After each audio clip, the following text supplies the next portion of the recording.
Yeah, we're a sick group of people. Anyway, am I the a-hole?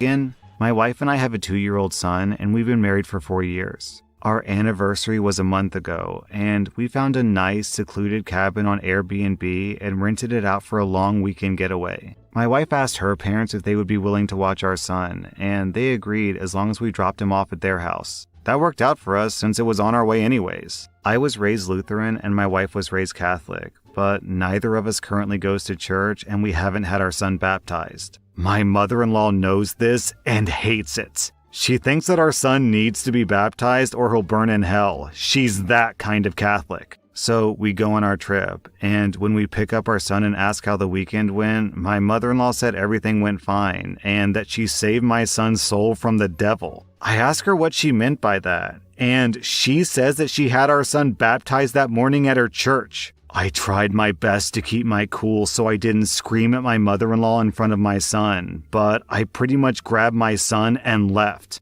On the car ride home, I was fuming and told my wife as calmly as I could that this would be the last time her parents have our son unsupervised. She tried to downplay what her mom had done, but I told her we need to wait until we get home to talk about it because I'm not fighting in front of my kid. When we got home and had a chance to talk about it, things got heated. I told my wife that I no longer trust her parents with our son, and if they did something like this behind our backs, then I can't trust them to respect our wishes as parents in the future. I said this was a huge breach of trust, and I will forever look at her mom differently. She continued to try to defend her mom, saying that she was only doing what she thought was best for her grandson. She even downplayed it, saying it was just a little water and a few words, and we don't go to church anyway, so what does it matter? I told her that under no circumstances will I allow her parents to watch our son by themselves again. I said that we can still let them see their grandson, but only if we're present.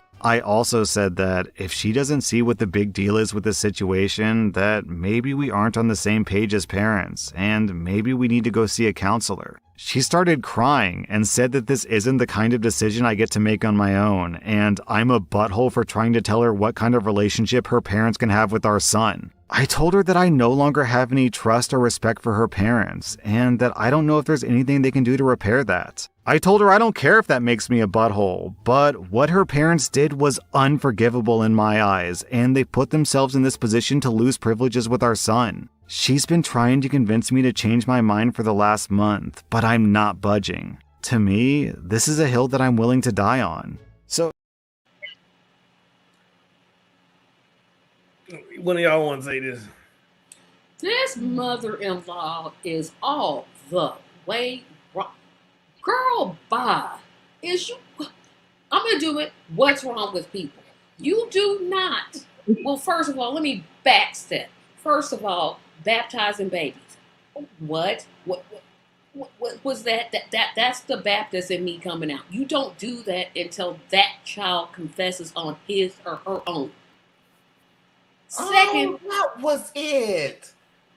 That we couldn't figure out what the age was, and I couldn't remember what it was. The child was that not. Wasn't the age. It was the confession. The child just needs to confess with their own mouth and their own they heart have that to Jesus confess Christ in their own mouth. This mother-in-law that took it upon herself. But that's Baptist belief. That's not everybody's belief. Go ahead. Yeah, that's why I said it's the Baptist in me coming out. Just to be, what's wrong with people? You don't do that. She didn't take the parents' consideration. She didn't take the parents' lack of church activity into consideration. She just, yep. Let me just get this child. No. I have to agree with Mickey.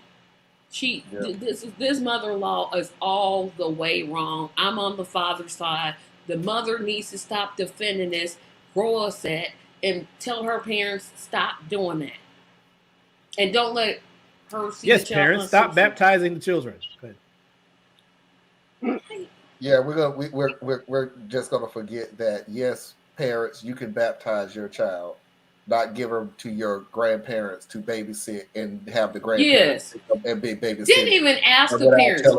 I'm gonna say something ignorant. So who's next? Theus, well, I'm gonna let you go, but please make it short so we can move on. Short? Me? Okay. Okay, so check this out, right? Mother-in-law is wrong because she knows that it wasn't her place to go and baptize the She got the child grandchild baptized. She didn't do the in place baptizing. of the parents, right? So if the parents weren't in the picture or the parents were deceased, then grandma would have that call. But that's not the case. So she was wrong for that. Um, the parents, okay, I'm gonna take the wife's side because at the end of the day, I'm going to. yeah, because at the end of the day, y'all don't even believe this stuff. So your mother took the baby to the witch doctor, and the witch doctor said some magic words and sprinkled some water on them. You don't believe in what the witch doctor saying anyway. So no harm, no foul. The problem is the breach of trust. The breach of trust is the problem. Yes, so that's the you problem. need to work on that. But to sit here and say that you don't want your child to be around their grandparents unsupervised, what do you think they're gonna do? Okay, they probably take them to a tearing service. You don't know. But they took them to the Catholic Church and had somebody speak some magic words and put water on it. Let's say they do that every single time. What's you scared the child gonna come back next time with some rosary beads and that's going? She totally disrespected those parents. I agree, and you should have a conversation with your parents, and you should explain boundaries and how you feel about what happened. But to sit here and say that otherwise good people, the people who raised the woman you love, these people, unless they've shown that they're a physical threat to your child, then you need to deal with the issue between the two sets of adults. I'm with the husband on this one. I'm sorry. With the husband on this one. I think he's being dramatic, and he pushing it so far that he about to wreck his marriage. Talking about we gonna get a counselor. You know what that's code for? That means I'm gonna leave you. So you gonna push it out there? All right, buddy. Yeah. All right. Stand up on your high moral horse, and then go through a divorce, because that's where you pushing your wife into a corner. You trying to make her choose between her mama and you. Okay. Over somebody, once again, taking your child to the witch doctor. Okay? Now, I'm on the husband's side on this one. That's cool. I know y'all are, because I know how y'all roll. But what I'm saying, I'm speaking for me. I'm saying that of all the things, like this isn't like a minor thing. Don't get me wrong. Like this. I know what you're more concentrating on. You're saying that they don't believe it anyway, so what harm can it do? Even if you believe in whatever you believe in, ultimately, what harm to do? Let's say that it was my children, right? Okay, I'm raised Baptist. I normally do not cut you off. You fine. It's good. I'm done. And Anna, do you have anything that you want to say? I actually really agree with this. The mother is taking this a bit too far. The mother-in-law needs to butt her behind out. That's what she needs to do. Okay. So, but not all the way out. This is my new segment, and I'm telling you it's a new segment because it is not always going to be played every show. So it keeps people on edge when I play Am I the A-hole, because it may play, it may not. So for the very first time,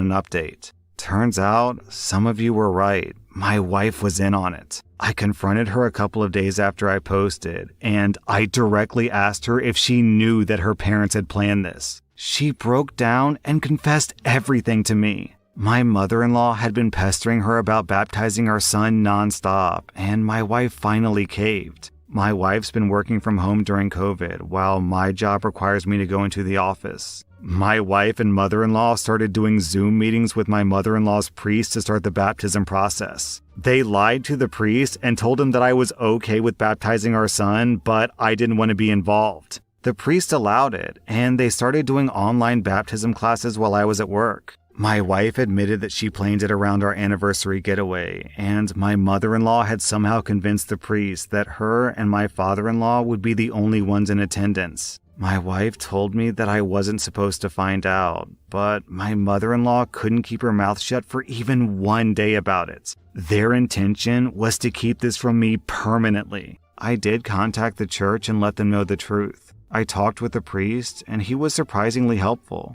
He said that he would take the proper steps to make sure that my mother-in-law was no longer welcome in their church, and to reach out to the local parish to see what further steps had to be taken. I have yet to hear back from them on that. My wife and mother-in-law are mad that I got her kicked out of her church, but I don't care what they think or feel anymore. These people who I love and trust had betrayed me, and I felt a range of emotions that I didn't know existed. My wife begged for forgiveness, but the fact that she didn't come clean on her own makes me feel that she would have kept this from me unless I confronted her. She's willing to do therapy, counseling, whatever it takes. I don't know if I want to put in that work. I feel like there's no coming back from this. I contacted a divorce lawyer, and I started discussing what a divorce would look like, and if there's any way I can add provisions to a divorce agreement that would keep my in-laws from seeing my son unsupervised. He's been very helpful, but I haven't given him the go-ahead to actually file for divorce yet. I feel that I'm still too angry about the entire thing to think rationally, and I want to give myself some time to fully grasp what a divorce will mean for me and my family.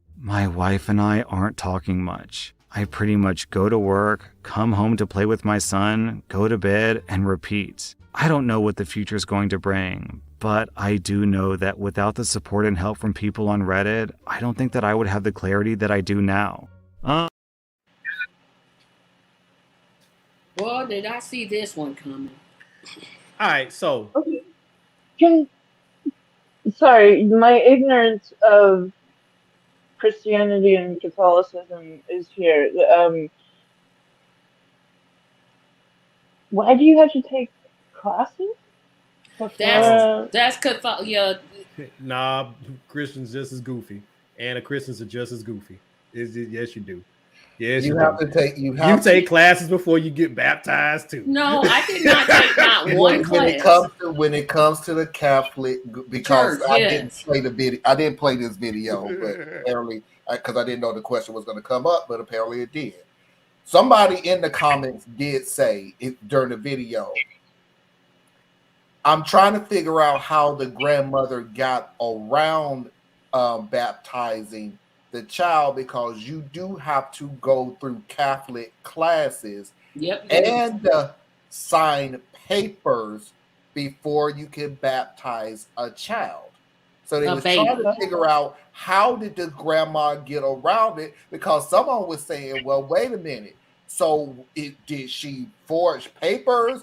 Did the church do something? Because this is Catholic law. You are not to do this until you do this. Yeah, just like you're not supposed to abuse little boys.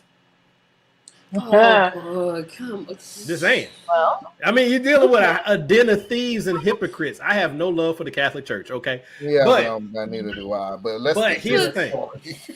Here's the thing. All right. First part of the story, I do. I was with the mama. Second part of the story, I'm with him. But here's where it's a little different. Okay. The problem, once again, still ain't about them putting some water on the baby. Okay. Because in the Christian church, they may not call it a baptism. They call it dedicating your child.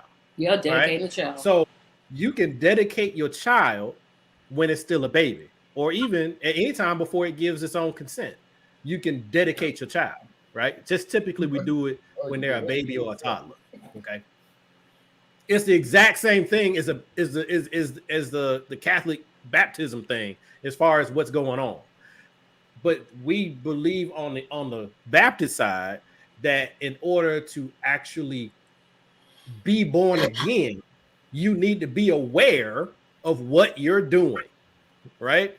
Now, I would contend that a 10-year-old still don't know, but we accept it because the child is able to think and process, and they've been trained up and all that good stuff. Okay, cool. Anyway.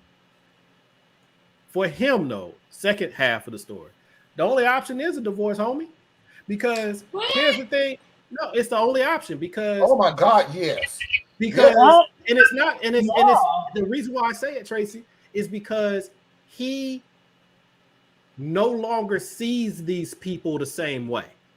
Like, you can't, it is as bad as if she had had an extramarital affair, because who she is different than who she was to him. So even with counseling, this dude don't see them the same way. You can tell he's like me in that he's a very logical, like everything he laid out is very logical. I ain't agree with all of it, but it was logical. These people are not the same people to him. So he cannot function. It's in him. He can't get past this. So what you gonna do? You gonna stay? Nah. Now is the best time before you end up locked in for 18 years because you don't want to be away from your son. So time to go. Jacked up situation, not of your make. Well, no, because I don't believe anybody should walk away with their hands clean. It is kind of your making.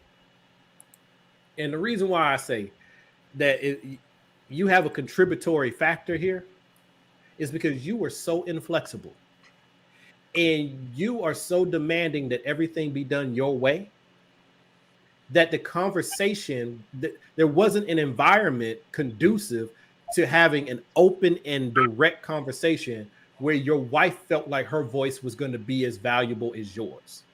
So she sat here and did this conniving crap with her mama behind your back.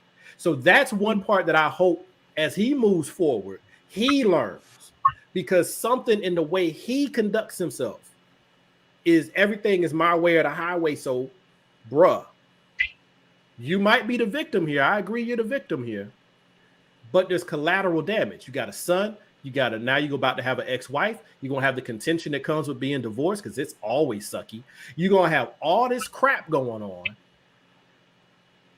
where you have some agency. Did you create the right environment to have helped ameliorate this? It may still happen, but perhaps you could have done something.